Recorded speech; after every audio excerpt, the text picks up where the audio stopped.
Told you. Thank you. Didn't I tell you?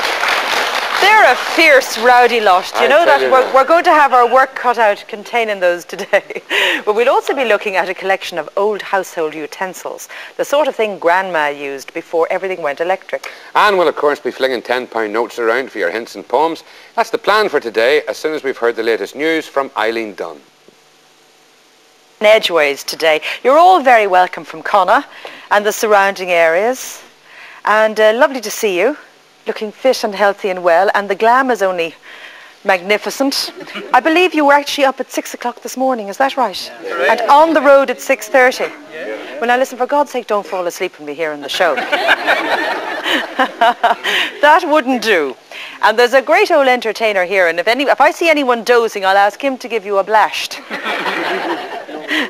Actor-entertainer Tom Cotter. Lovely to meet you. Is it true that you've been on the stage since something around 1945? 1945, it is me. I performed first in the Mountain Tira Hall, Conna, and I think I was the youngest member there in that committee at the time, and there are only 4 of us left. I think I'm about 20 years younger than the rest, so I'm not too old. So in other words, there's a fair bit of entertaining left in you. There is. You can write it down. Now every month you actually entertain. Yeah, we this entertain gang. the senior citizens all, yeah. So you never really lost it. No. But tell me about the sort of talent in the area, because this, of course, was a big social thing. Oh, it was, yeah. Like, I mean, I actually performed in about 15 three-act plays and roughly about 40 one-act dramas, and 3 of them were done B. Keane's, Many Young Men at 20 and the Hiker. And it was produced by Frank Power, who he's since gone to his eternal reward there in about the 1970s. So it was his daughter Andin took over and the tops of the town that you're talking about. We'll talk about that in a minute. But here is our musical director here, Jerry Millery. And of course I often jumped the queue, like Jerry would give the piano a few thumps, you know, when I'd make this mistake. But anyway, our violinist is at home. He couldn't be with us today, Willie Hoare, so we like to say hello to Willie at home. I know he's looking in. So in other words, what you're trying to tell me is it's not a one-man operation. No. There's the whole group of people there. Grand community spirit. But with the actual tops of the town and that, I mean, you did compete and were very successful. In the tops of the town, yes. In 1982, we won was it 81 up to, we won the county.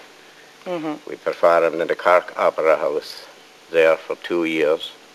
And we were beaten in the quarter-final by Jacobs of Dublin in Wexford. Mm. And you haven't eaten a biscuit since? No. No. But putting on a play is actually quite an expensive thing, I imagine. Oh, it is very expensive for tops of the town. Do you go around with the hand out to all the local... we had to do a walk. We had to walk to raise funds. Mm-hmm. And the community council, of course, backed us up well, as they always do. And they had a big lot of it. You asked me about the community, the complex, but John here will explain the rest of that to you after. Mm-hmm. But you actually made all your own props and that sort of thing? Oh yes, there were, yes. And costumes and all. We have a great ladies committee who provided us. You need only tell them what you wanted, and they had it all done in a couple of nights. Mm. Brilliant. And the boys in the props, they did all that and went on to Cork, and we might go in for a few jars, but those boys would be on their job and they had the stuff up and gone. Is there good singing talent around the area? Great singing talent, great, very good. Mm-hmm. You said you had a couple of favourites yourself, John B's, was it Sive, and Many Young Men, and The Hiker. Yeah. Are you going to let us see now? Come on. I'm a bit hoarse. You can't let Conna down. Come on, Tommy. Come on, Tommy.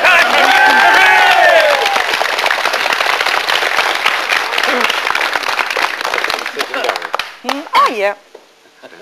No, would you prefer to stand up? I would. Would you? Well, if you insist. So my clever knew the man, you was always in the van. You're a decent house for old man and got soon. May white snoop be at your wake, baker's bread and corny cake, and a plenty on your table late and soon. On the road from Abbeyfield, sure I met a man with meal. Come here, said he, and waste your idle time. On me he made quite bold, saying the young will wed the old, and the old lad have the money for the child. May he screech with awful thirst, may his brains and eyeballs burst, that old melted armor on that big bastoon. May the fleas consume his bed, and the mange ate up his head. The black man from the mountain shone in rue. Many young men of 20 said goodbye, all that long day, from break of dawn until the sun is high. Many young men of 20 said goodbye. They left the mountains and the glens, the lassies and the fine young men. I saw the tears of every girl and boy. Many young men of 20 said goodbye. My lad Jimmy went that day, and the big ship sailed away and left me here to die. Many young men of 20 said goodbye. They left the factories and the farms and rallied at the call to arms. All the lassies hung their heads and cried. Many young men of 20 said goodbye. Last night I held my darling in my arms. Farewell, my love, it breaks my heart to see you cry. Farewell, me love, for maybe I will die. I wish I were back again beside me darling in the glen. No more we'll watch the small birds as they fly. Many young men of 20 said goodbye.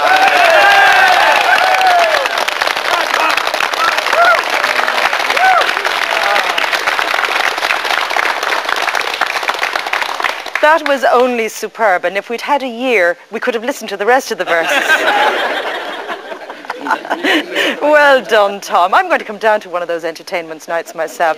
Powerful voice altogether. Beside you there, Willie Carney, and I'm sure it's